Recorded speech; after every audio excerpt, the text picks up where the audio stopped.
Hi viewers, welcome to our channel. ఈరోజు తెలంగాణలో ఉలిక్కిపడ్డటువంటి అంశం లేదంటే బ్రేకింగ్ న్యూస్, మీడియా మొత్తానికి ఒకటే వార్త. Allu Arjun arrest. Icon star, world international famous యాక్టర్గా పేరు తెచ్చుకున్నటువంటి అల్లు అర్జున్ పుష్ప 2 మూవీ రిలీజ్ రోజున బెనిఫిట్ షో 5వ తారీఖు రాత్రి బెనిఫిట్ షోకి సంధ్యా థియేటర్కి ఆయన అభిమానులని చూడటానికి కావచ్చు, లేదంటే ఆ థియేటర్ల దగ్గరికి విజిటింగ్ చేయడానికి వెళ్తే అభిమానులు ఇంకా ఎక్కువ మంది వస్తారు, ఎక్కువ కలెక్షన్స్ వస్తాయి అనేటువంటి ఉద్దేశంతో కావచ్చు, ఎవరైతే బెనిఫిట్ షోకి వస్తున్నటువంటి అభిమానుల్ని స్వయంగా ఆయన థియేటర్లో కలుసుకొని మాట్లాడటానికి కావచ్చు ఆయన సంధ్యా థియేటర్కి రావడం జరిగింది. సంధ్యా థియేటర్లో ఆయన వచ్చినప్పుడు అక్కడ ఒక పెద్ద తొక్కిసలాట జరగడం, ఆ తొక్కిసలాటలో ఒక ఫ్యామిలీకి సంబంధించినటువంటి తల్లి కొడుకులు గాయపడటం, తల్లి ఇమీడియట్గా హాస్పిటల్కి తీసుకెళ్ళినప్పుడు దారిలో తీసుకెళ్తుండగా లేదంటే హాస్పిటల్కి వెళ్ళిన వెంటనే ఆ తల్లి చనిపోవడం, తర్వాత కొద్ది రోజులు మృత్యుతో పోరాడి బాబు కూడా చనిపోవడం, దానికి సంబంధించినటువంటి కేసు కూడా ఫైల్ అయింది. దాని మీద ఈరోజు అల్లు అర్జున్ గారిని తెలంగాణ గవర్నమెంట్ చిక్కడపల్లి పోలీసులు అరెస్ట్ చేయడం కూడా జరిగింది. ఆ సంధ్యా థియేటర్స్ ఉన్నటువంటి ఏరియాకి సంబంధించినటువంటి పోలీస్ స్టేషను. అయితే అసలు అల్లు అర్జున్ అరెస్ట్ సక్రమమా అక్రమమా అనేటువంటి వార్తలు రకరకాలుగా ఈరోజు అరెస్ట్ అయిన దగ్గర నుంచి కూడా మీడియా మొత్తం ఇదే వార్త రన్ అవటం కూడా చూస్తున్నాము. అసలు ఈ అంశానికి సంబంధించి ఈ అరెస్ట్ని ఏ విధంగా చూడాలి? గాంధీ హాస్పిటల్కి మెడికల్ చెకప్ నిమిత్తం గాంధీ హాస్పిటల్ కూడా తీసుకెళ్ళడం జరిగింది. అక్కడ డాక్టర్స్ కూడా దాని మీద స్పందించడం జరిగింది. సో ఇటువంటి పరిస్థితులు ఉన్నప్పుడు స్టేషన్ బెల్ రానే రాదు అనుమతి వస్తున్నటువంటి వార్తలు. అసలు ఈ యాంగిల్లో ఏం జరగబోతుంది, ఈ అంశానికి సంబంధించి మనతో మాట్లాడటానికి ప్రముఖ హైకోర్టు అడ్వకేట్ హనుమత్ ప్రసాద్ గారు మనతో ఉన్నారు. వారిని అడిగి మరిన్ని విషయాలు తెలుసుకుందాం. నమస్తే సార్. నమస్కారం. ఈరోజు చూస్తూ ఉంటే పరిస్థితి తెలిసిందే. అల్లు అర్జున్ గారి అరెస్ట్ ఏ విధంగా చూడాలి? అసలు ఫస్ట్ ఈ అరెస్ట్ ఎలా చూడాలంటే ఏం చెప్తారు యాజ్ అడ్వకేట్? ఇప్పుడు అరెస్ట్ అనేది ఏదో గ్లెడ్జ్మెంట్ చేసినట్టుగా ఉందండి. కేవలం దీని మీద ఏంటంటే అలా పెట్టిన సెక్షన్స్ కూడా నిలబడదు. కోర్టులో అయితే కేసులో నిలబడదు. యాక్చువల్గా ఆ అబ్బాయి చనిపోయిన తల్లి కొడుకుల ప్రాణాలను అయితే తీసుకురాలేం. నిర్లక్ష్యపూర్వకంగా దానికి ముందుగా పోలీసులకు బందోబస్తు ఇవ్వకుండా అవి చేసినందుకు మేనేజ్మెంట్ మీద అరెస్ట్ చూపెట్టారు. మేనేజర్ని, అక్కడ సంధ్యా థియేటర్ ఓనర్ని కూడా అరెస్ట్ చేసి రిమాండ్ పంపారు. అంతవరకు ఓకే. వాళ్ళు కూడా డేట్ కాదు, నిర్లక్ష్యం అంటే. బట్ ఇతని పాత్రని చేస్తూ పర్టికులర్గా ఈరోజు శుక్రవారం ఈ పరిస్థితుల్లో అరెస్ట్ చేసి అంటే 2 రోజుల వరకు బెయిల్ వచ్చేటువంటి పరిస్థితి లేదు. ఆ రకంగా కేసులో మ్యాటర్ ఉన్నా లేకపోయినా కూడా 2 రోజులు ఈ అంశాన్ని నడిపించవచ్చు అనేటువంటి ఉద్దేశం మాత్రమే. అంత ఇప్పుడు ఇక్కడ అరెస్ట్ చేయవలసినంత సీన్ ఏమీ లేదండి. ఓకే, దాని మీద అరెస్ట్ చేయవలసినంత సీన్ ఏమీ లేదు. వాళ్ళు ఫ్యాష్ పిటిషన్ కూడా లేదు. గతంలో ఇలాంటి సంఘటనలు చాలా జరిగాయి. ఇప్పుడు తమిళ ఫ్యామిలీకి ఎక్స్చేంజ్ కూడా ప్రకటించారు అల్లు అర్జున్ గారు. నెక్స్ట్ డేనే ఆ ఫ్యామిలీలో ఒకరికి జాబ్ కూడా ఇస్తా అన్నారు. ఆయన సొంత కంపెనీలో బాధ్యత నేను తీసుకుంటాన్నాడు. జరిగిందని చింతిస్తున్నాడు. ఆయనకి తెలియదు. ఇదే మనం కొద్ది వచ్చాడు తొక్కిసలాట జరిగింది. అక్కడ థియేటర్ వాళ్ళు అక్కడ చేయలేపారా, పోలీసు వాళ్ళు కంట్రోల్ చేయలేపారా, ఏది కంట్రోల్ చేయలేపారా, ప్రాణం పోయింది, తిరిగి తీసుకురాలి. ఇలాంటి సంఘటనలు దేశంలో చాలా చోట్ల జరిగాయి. తమిళనాడులో అజిత్ అలాగే సినిమా థియేటర్కి వెళ్ళి ప్రమోట్ చేసుకునే సందర్భంలో కొన్ని అక్కడ చనిపోవడం జరిగింది తమిళనాడులో. కానీ అజిత్ గారు అలాగా పరిహారం అవి ఏం ప్రకటించలేదు, సానుభూతి తెలిపి వదిలేశారు. కానీ అరెస్టులు అవి ఏమీ చేయలేదు. ఇంత తొందరగా కనీసం నోటీస్ ఇచ్చి విచారణ చేసి పెద్ద పెద్ద కేసుల్లో అలా చేస్తున్నారు. ఇలాంటి కేసుల్లో ఆగమేఘాల మీద అరెస్ట్ చేసి తీసుకురావడం అంటే రకరకాల అంటే ఏంటంటే ఈ అరెస్ట్ వెనుకున్నటువంటి మోటో అంటే ఏం చెప్తారు? అంటే ఈ అరెస్ట్ చేయాల్సినటువంటి అంశం కాదు, పైగా ఆయన స్పందించారు, దానికి ఫ్యామిలీని ఆదుకుంటామన్నారు, ఎక్స్గ్రేషియా ప్రకటించారు. ఇన్ని జరిగిన తర్వాత కూడా అరెస్ట్ చేయటాన్ని అసలు మరి దీని వెనక మోటో ఏంటంటే ఏం చెప్తారు? మోటో అంటే మోటో ఉందన్నది ప్రతి వాడికి అంతర్గతంగా తెలుసు. ఎందుకంటే దీన్ని ఎవడు బాటంగా చెప్పలేడు. అక్కడ ముఖ్యమంత్రి గారు కూడా ఏమన్నారంటే రేవంత్ రెడ్డి గారు చట్టం తన పని చేసుకెళ్ళిపోతుంది అన్నాడు. ఇప్పుడు ఇలాంటివి జరిగినప్పుడు గతంలో ఆంధ్రప్రదేశ్ ప్రభుత్వానికి అల్లు అర్జున్ గారికి ఎలక్షన్ మూమెంట్లో కొంత వివాదం నడిచింది. ఒక శాడిస్టనో సైకోనో చంద్రబాబు నాయుడు గారు కూడా ఆయన అన్నారు ఆటోమేటిక్గా. శిల్ప రవికుమార్ గారు క్యాన్వాస్కి వెళ్ళినప్పుడు మెగా అభిమానులు టార్గెట్ చేయడం ఇవన్నీ కూడా జరిగాయి. దాన్ని మనసులో పెట్టుకుని అన్న జరిగిందా ఈ రోజు అరెస్టు? ఇప్పుడు అన్న అంటే ఆ గవర్నమెంట్ వేరు, ఈ గవర్నమెంట్ వేరు అంటారు. దానికి తగ్గట్టుగా ఒక గంట క్రితమే పవన్ కళ్యాణ్ గారు ట్వీట్ కూడా ఇచ్చారు. ఇటువంటి సందర్భంలో ఇది ఇవ్వచ్చా లేదా అన్నది వాళ్ళు నిర్ణయం చేసుకోవాలా. United we stand, divided we fall అన్నట్టుగా. అంటే మనం కలిసి ఉంటే, అందరూ కలిసి ఉంటే నిలబడగలుగుతాము, ఇలాగే ఎవరికాళ్ళే సెపరేట్గా ఉంటే పడిపోతాం అన్నటువంటి అర్థం వచ్చే విధంగా ఇచ్చారు. దానికి స్వచ్ఛ భారత్ అని ఇంకోటని ఏదో పెట్టుకొచ్చారు అనుకోండి. కానీ ఇటువంటి సందర్భంలో ఇవ్వడం ఏంటంటే, యునైటెడ్ వి స్టాండ్ అంటే ఒకవేళ అందరూ కలిసి ఉంటే నీ మీదకి కేసు రాదని అర్థమా? అంటే అప్పుడు చట్టం తన పని చేయదా? ఓకే, ఇప్పుడు దాన్ని ఎవరని చెప్తాండి. గతంలో చంద్రబాబు నాయుడు గారు అలాగా పబ్లిక్ మీటింగ్స్కి వెళ్ళినప్పుడు కూడా తొక్కిసలాట జరిగి అనేక మంది చనిపోయారు. మరి దానికి ఏమన్నా ఆయన అరెస్టులు గట్రా చేశారా? ఒకవేళ కేసు పెడితే పెట్టచ్చు, కానీ ఆ నిర్వాహకుల మీద కేసు పెట్టాలా? మరి ఎంతవరకు చేసుకుంటారు? అదే విధంగా అయితే గత క్రికెట్ సీజన్లో, ఐపీఎల్ సీజన్లో టికెట్లు తీసుకోవడం కానీ అక్కడ వెళ్ళి తొక్కిసినట్లు చనిపోయారు. ఎవరి మీద? అజరుద్దీన్ మీద తీసుకున్నారా ఆ యాక్షన్? ఆ రోజు ఉండేటువంటి మినిస్టర్ మీద తీసుకున్నారా బీఆర్ఎస్ గవర్నమెంట్? ఎవరిని తీసుకోలేదు కదా. ఏమన్నా ఉంటే ఎక్స్గ్రేషియా ప్రకటిస్తుంది, వదిలేస్తుంది. ఈ అరెస్ట్ అన్నది నా దృష్టిలో కొంచెం ఏదో పొలిటికల్ గా జరిగిందని నేను అనుకుంటున్నాను. కానీ పెట్టిన కేసులు కూడా దానికి దీనికి సంబంధం లేదండి. నిలబడదు. అయితే కేసు అయితే ఇతని మీద నిలబడదు. కానీ ఎలా చూడాలంటే ఈ అరెస్ట్కి సంబంధించి పవన్ కళ్యాణ్ గారు ట్వీట్ పెట్టారు. ఆయన ఏదో ఆగమేఘాల మీద స్పెషల్ ఫ్లైట్ వేసుకొని రాబోతున్నారని కూడా తెలుస్తుంది. ఏవో అవి ఇవి మాటలు, కానీ దాని ఉంది మాది ఏమి లేదు. ఇప్పుడు వాత మనమే పెట్టడం, వెన్నా మనమే రాయడం అన్నట్టుగా ఉంటుంది. ఇప్పుడు ఈ రోజు అరెస్ట్ చేయవలసిన అవసరమే ఉంది. అతను బెయిల్ కూడా తెచ్చుకోవడానికి వీలు లేకుండా. ఇప్పుడు సోమవారం ఎప్పుడో నోటీసులు ఇచ్చి రమ్మనొచ్చు కదా. ఇప్పుడు ఏదైనా మనకి బాగా నానుడు ఏంటంటే, బాగా political. Andhra Pradesh deputy chief minister Pawan Kalyan leaves Hyderabad in special flight, Allu Arjun arrest. ఆయన అరెస్ట్ అయిన సందర్భంగా ఆయన ఒకటి హైదరాబాద్ వస్తున్నారు. ఇప్పుడు బంధుత్వం ఉంది కాబట్టి రావచ్చు. మరి ఆయన ఒక ట్వీట్ కూడా రాసినట్టుగా వచ్చింది, కలిసి ఉంటే మనం ఇలా ఉంటాం నాకు తెలియదు అన్నట్టుగా. ఈ సందర్భంలో అలా కాదు కదా, కలిసి ఉంటే నిలబడతాం అంటే. ఇప్పుడు నిజంగా ఈ అరెస్ట్ని వాళ్ళ గవర్నమెంట్, చంద్రబాబు నాయుడు గారు ఒక ముక్క చెప్పి ఆపించవచ్చు. అసలు ఇంత సీరియస్నెస్ ఏముందని అరెస్ట్కి, లేదా ఏ సోమవారం నోటీస్ ఇవ్వచ్చు. ఏమీ లేకుండా అరెస్ట్ ఆగమేఘాల మీద చేశారంటే వెనకతల హ్యాండ్ ఉంది. హ్యాండ్ ఉంది. అందులో సెక్షన్స్ ఏం పెట్టారు? 105 కల్పబుల్ హోమిసైడ్, 111 ఏదో గ్రీవియస్ హర్ట్ కింద వెపన్స్ అవి తీసుకెళ్లి హర్ట్ కింద చేసినటువంటి కేసులు. ఈ కేసులకి దానికి సంబంధం లేదండి. అందులో 105 అన్నది కేసు 5 సంవత్సరాల నుంచి 10 సంవత్సరాల వరకు ఉంటది, జైలు పడుతుంది మినిమం 5 సంవత్సరాల నుంచి. వాళ్ళు వేరే విధంగా నేరపూరిత చర్య కింద తీసుకొచ్చి పెట్టారు. ఇందులో ఇతని పాత్ర ఏమీ లేదు. ఉద్దేశపూర్వకంగానే అరెస్ట్ చేశారు. సాయంత్రం తీసుకెళ్ళి ఇప్పుడు చేస్తే నిన్న చేసినా ఈ పాటికి బెయిల్ వచ్చి ఉండేదేమో, ఒకవేళ చూసుకుని దాన్ని కాదనేసి. అంటే ఇప్పుడు కావాలని చేసినట్టే అంటారు? ఇది కావాలని చేసినట్టే. ఇప్పుడు ఈ రోజు ఏముంటది? ఇప్పుడు బెయిల్ ఎవరు పెడతారు? బెయిల్ ఏదో ఇవాళ పెట్టారు, హైకోర్టు ఇస్తుందా బెయిల్? ఎక్కడ కోర్టులో అయితే ప్రవేశపెట్టారో లోయర్ కోర్టులోనే బెయిల్ వేయాలి.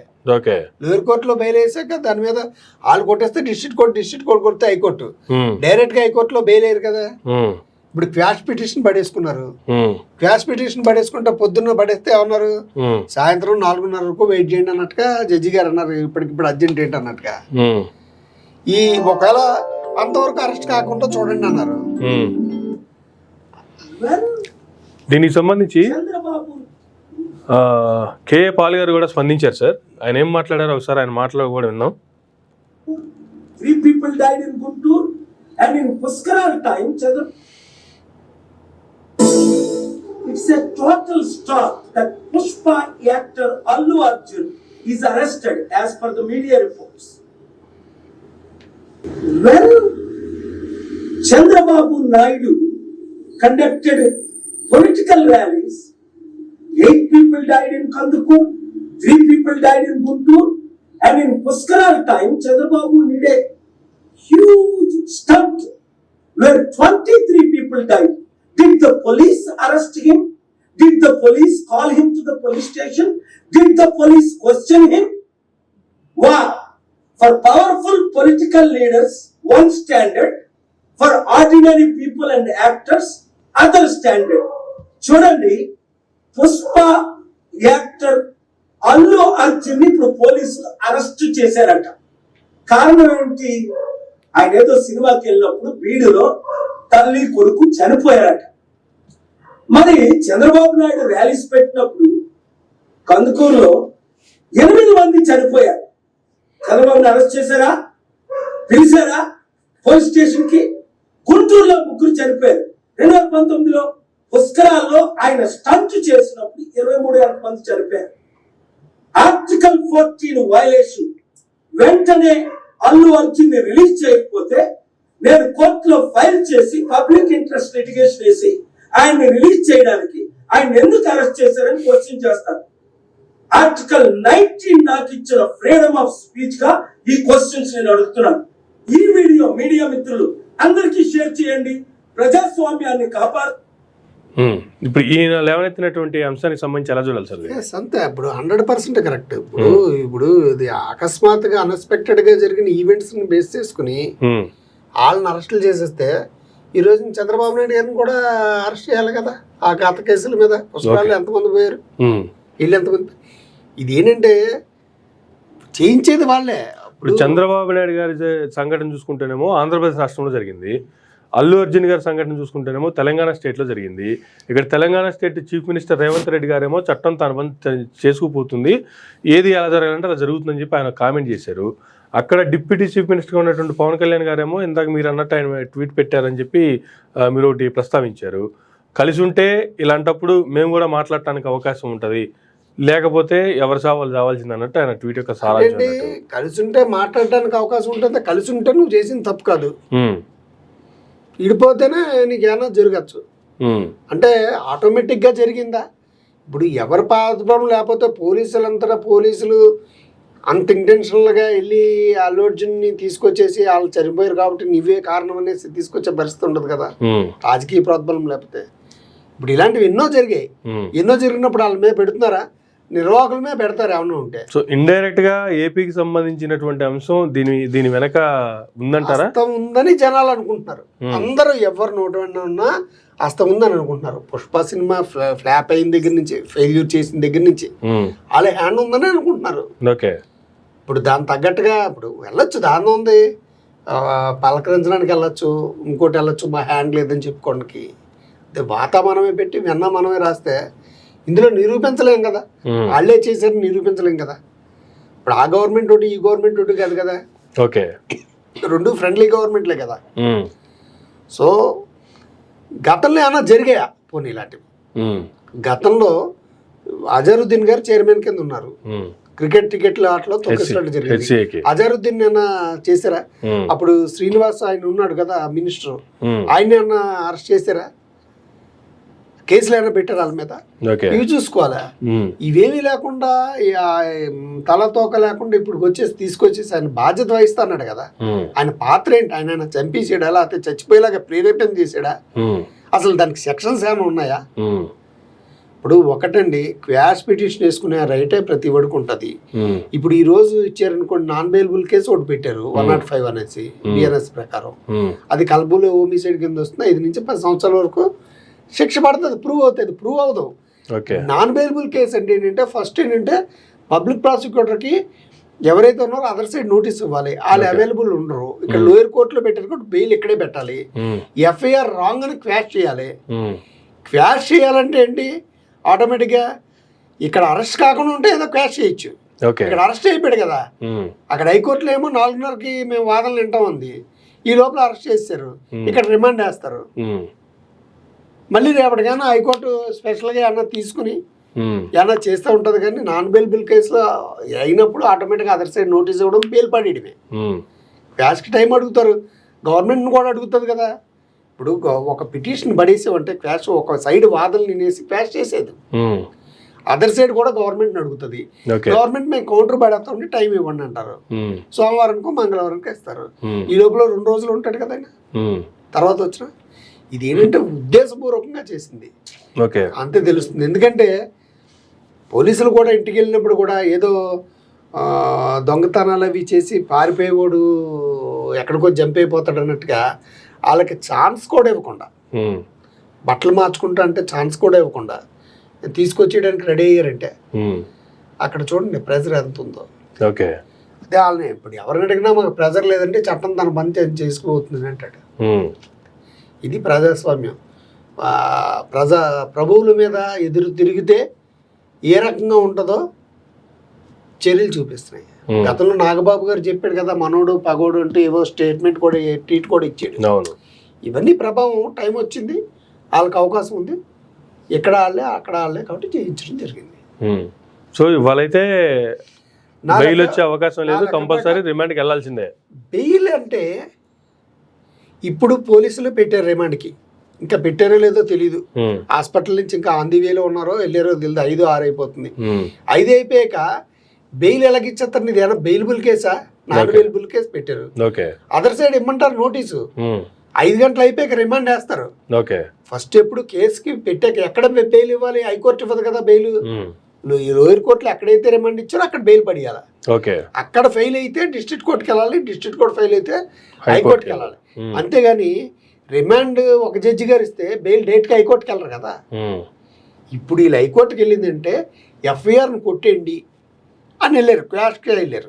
క్వాష్కి వెళ్ళొచ్చు. అది ఇవాళ పడేసి నెంబరింగ్ వేయించుకున్నారు. సాయంత్రం 4:30 గంటనుంది. 4:30కి ఆల్రెడీ అరెస్ట్ అయిపోయాడు కదా, బెయిల్కి వెళ్ళండి అంటది. లేదా గవర్నమెంట్ కి అదర్ సైడ్ నోటీస్ ఇస్తుంది. నోటీస్ ఇచ్చి మీ వాదనలు కూడా తెలియజేయండి అంటది. అంతేగాని నా లెక్క ప్రకారం ఈ రోజుకి వచ్చే ఇదేమి లేదు. ఒకవేళ ఉన్న జనరల్గా ఇది స్టేషన్ బెయిల్ అండి. స్టేషన్ పిలిపించేసి బెయిల్ ఇచ్చించండి వాళ్ళు పోలీసు వాళ్ళు చేయాలంటే. కానీ ఇది పర్టికులర్గా అరెస్ట్ చేయాలని చూపెట్టారు అంతే. అంటే దీని వెనక మరొక వర్షన్ కూడా వినిపిస్తుంది ప్రసాద్ గారు. ఈరోజు ఆంధ్రప్రదేశ్ రాష్ట్రానికి సంబంధించి చూసుకుంటే వైఎస్ఆర్సీపీ ఒక వినూత్న కార్యక్రమం, రైతులకి పంటలకు సంబంధించి కావచ్చు, లేకపోతే 2 పంటల సీజన్ కూడా అయిపోతుంది, గవర్నమెంట్ వచ్చి 6 నెలలు అయిపోయింది, ఇప్పటికే రైతులకు అందించాల్సినటువంటి ఆర్థిక సాయం అందించలేదు. దానికి సంబంధించి రాష్ట్ర వ్యాప్తంగా ప్రతి జిల్లా కేంద్రంగా వైఎస్ఆర్సీపీ కొన్ని ధర్నా కార్యక్రమాలు నిర్వహించింది. దీన్ని పక్కదారి పట్టించడానికే అల్లు అర్జున్ సిని తెర మీదకి తెచ్చింది. 1 షాట్ 2 బర్డ్స్ అనేటువంటి ఇది ఉపయోగిస్తుంది. నేను అది విశ్వసించను. ఎందుకంటే ప్రభుత్వం ఆ రకంగా చేయవలసిన అవసరం లేదు. ప్రభుత్వానికి ఏంటి, ఈ ప్రభుత్వానికి అసహనం ఎక్కువైపోయింది. ప్రశ్నించేవాడమే కేసులు పెట్టుకుంటూ పోతుంది, ఎవరు ప్రశ్నించకూడదని. అల్లు అర్జున్ గారు ప్రశ్నించారు, చంద్రబాబు నాయుడు గారు తీవ్ర స్థాయిలో ధ్వజం ఎత్తారు. అదే రోజున పవన్ కళ్యాణ్ గారు మాట్లాడలేదు, చంద్రబాబు నాయుడు గారు సీరియస్ అయ్యారు. అంటే మాకు ఎదురు తిరిగితే అవకాశం వచ్చింది, తక్కువని చేశారు. ఇన్ని వాళ్ళు చెయ్యకపోయినా, ఆ ధర్నాలు అవి చేయకపోయినా చేస్తారు, వాళ్ళ కోసం అని కాదు. మమ్మల్ని ప్రశ్నించారు, తీవ్రంగా ప్రశ్నించారు, మాకు ఓట్లు గండి కొట్టడానికి చూశారు, మమ్మల్ని ఓడించడానికి చూసారని వాళ్ళ భావన ఉన్నాడు. ఒకవేళ ఆ ధర్నాలు లేకపోయినా చేస్తారు అనుకున్నప్పుడు, ఇది జరిగింది 5వ తారీఖు రాత్రి అయినప్పుడు, ఇవాళ 13వ తారీఖు మనం ఉన్నప్పుడు ఈ 1 వీక్ గ్యాప్ ఎందుకు వచ్చిందంటారు? ఇప్పుడు ఏంటంటే సడన్ గా 2 రోజులు జైల్లో ఉండే అవకాశం ఉంటుంది కదా. ఈ మధ్య పెద్దవాళ్ళకి ఏది జరిగినా సరే హైకోర్టుకు పోతున్నారు, అన్ని ఆర్డర్లు తెచ్చేసుకుంటున్నారు. అరెస్టులు కాకుండానో నోటీసులు కాకుండానో చాలా చేసుకుంటున్నారు. నేను మోహన్ బాబు గారి కేసులు ఏంటి 41 నోటీస్ ఇస్తేనే ఆయన వెళ్ళక్కలేదు అన్నట్టుగా హైకోర్టు నుంచి ఆర్డర్లు తెచ్చుకున్నారు. ఇప్పుడు అలాంటి ఛాన్సెస్ ఏమైనా ఉంటాయేమో అని చెప్పి ఈ రోజు మధ్యాహ్నం చేసి వెళ్తే ఆటోమేటిక్గా పెట్టడానికి ఫ్యాష్ పిటిషన్ పడేసి అట్లీస్ట్ ఏమైనా సరే ఈ 2 days అయినా సరే అల్లు అర్జున్ ని జైల్లో ఉంచొచ్చు అనేటువంటి రాజకీయ ప్రేరేపితమైనటువంటి అరెస్టులు ఎప్పుడూ కూడా శుక్రవారం జరుగుతాయి. శనివారం ఆదివారాలు ఉండవు కాబట్టి ఉంటాయి. దీనికి ఖచ్చితంగా నోటీస్ ఇవ్వాలండి. నోటీస్ ఇచ్చి వాళ్ళు సమాధానం చెప్పుకున్నాక వాళ్ళు రానంటే వెళ్ళాలి. ఇప్పుడు రామ్ గోపాల్ వర్మ గారికి ఏం చేశారు, నోటీసులు ఇచ్చారు, ఆయన ఎక్కడికో వెళ్ళాడు, తర్వాత వస్తున్నాడు, టైం ఇచ్చారు. ఇవి ఏమన్నా ఇక్కడ జరిగాయా? అల్లు అర్జున్ గారి కేసులో నోటీసులు ఇచ్చారా? అలా ఇచ్చి అరెస్ట్ చేశారు. ఇది మరి విచిత్రం అనమాట. ఆ రకంగా కూడా తీసేయచ్చు. ఇప్పుడు గతంలో ఉన్నాయి మరి, అంటే గతంలో కోర్టులు ఒక రకంగా కూడా చేసే అవకాశం ఉంది. గతంలో ఏంటంటే వైఎస్ఆర్సీపీ వాళ్ళు తెలుగుదేశం మీద కేసులు పెట్టినప్పుడు నోటీసులు ఇవ్వకుండా అరెస్ట్ చేశారని చెప్పి వాళ్ళు రిమాండ్నే రిజెక్ట్ చేశారు. అరెస్ట్ చేయకుండా కరెక్ట్గా చేసుకుని రండి అనేసి. ఓకే. ఇప్పుడు అలాంటి పరిస్థితి ఏమైనా వస్తుందేమో చూసుకోవాలి. అంటే అప్పుడు పాత చట్టాలు, ఇప్పుడు కొత్త చట్టాల ప్రకారం అలాంటిది లేవు. మరి ఎలాగుంటుందో చూద్దాం. ఇది ఉద్దేశపూర్వకంగా చేసింది అన్నట్టుగా జనాలు నమ్ముతున్నారు, ప్రజలు అనుకుంటున్నారు. అదే చెప్తున్నాను. ఎందుకు అనుకుంటున్నావు అంటే నార్మల్ రెగ్యులర్ ప్రొసీజర్ ప్రకారం వెళ్ళి, ఇప్పుడు నువ్వు అలా చేసావు, నోటీస్ ఇచ్చావు, రాలేదు, టైం ఇచ్చాం, అరెస్ట్ చేసామంటే దాని గురించి పెద్ద వివాదం ఏముండదు. ఇప్పుడు అతను కోర్టుకి వెళ్తాడేమో, కోర్టుకి వెళ్ళి తెచ్చుకుంటాడేమో, అలాంటి తెచ్చుకోకుండా మనం అంటే ఏంటో చూపెట్టాలి, మన దెబ్బ అంటే ఏంటో చూపెట్టాలా అన్న భావంలో ఈ ప్రస్తుత ఆంధ్రప్రదేశ్ ప్రభుత్వం అయితే ఉంది. ఎందుకంటే అభద్రతా భావం ఉంది ఎక్కువ, అసహనం ఎక్కువ ఉంది. ఏం జరిగినా మమ్మల్ని ప్రశ్నిస్తే ఇలాగా ఉంటది అన్నట్టుగా వ్యవహారం చేస్తున్నారు. మరి అది మంచి పద్ధతి కాదు, ప్రజాస్వామ్యంలో మంచి పద్ధతి కాదు. దీని మీద కోర్టు కూడా అక్షంతలు వేస్తుంది చూడండి. కోర్టు కూడా చాలా సీరియస్ అవుతుంది ఈ విషయంలో కూడా. అంత అవసరం ఏముంది, అంత అరెస్ట్ చేయవలసిన అవసరం ఏముందండి. ప్రస్తుతానికి అయితే 2 రోజులు ఉంటాడని నేను అనుకుంటున్నాను. రైట్ సార్, థ్యాంక్ యూ అండి, thank you very much sir. ఇదండి అడ్వకేట్ హనుమత్ ప్రసాద్ గారు ఇచ్చినటువంటి వివరణ. ఏదేమైనా ఫ్రైడే ఎందుకు అరెస్ట్ చేశారు అంటే అట్లీస్ట్ ఒక 2 days అయినా సరే రిమాండ్లో ఉంచడానికి, జైల్లో ఉంచడానికి అవకాశం ఉంటుంది. కాబట్టి రాజకీయ అరెస్టులు ఏవైతే ఉన్నాయో ఈ విధంగానే కొనసాగుతాయి అనేటువంటిది కూడా హనుమత్ ప్రసాద్ గారు ఇచ్చినటువంటి వివరణ. చూద్దాం మరి సాయంత్రంలోపు ఆయన రిలీజ్ అయ్యే అవకాశం ఉందా, లేదంటే హనుమత్ ప్రసాద్ గారు ఎక్స్పెక్ట్ చేసినట్టుగానే సోమవారానికో మంగళవారానికో వాయిదా వేసి ఈ 2-3 రోజులు ఆయన్ని రిమాండ్కి తరలించి జైల్లో పెట్టే అవకాశం ఉందా? ఇది ఈ నటి ఇంటర్వ్యూ. మరో గంటలో మళ్ళీ కలుద్దాం. చూస్తూనే ఉండండి మైరా మీడియా.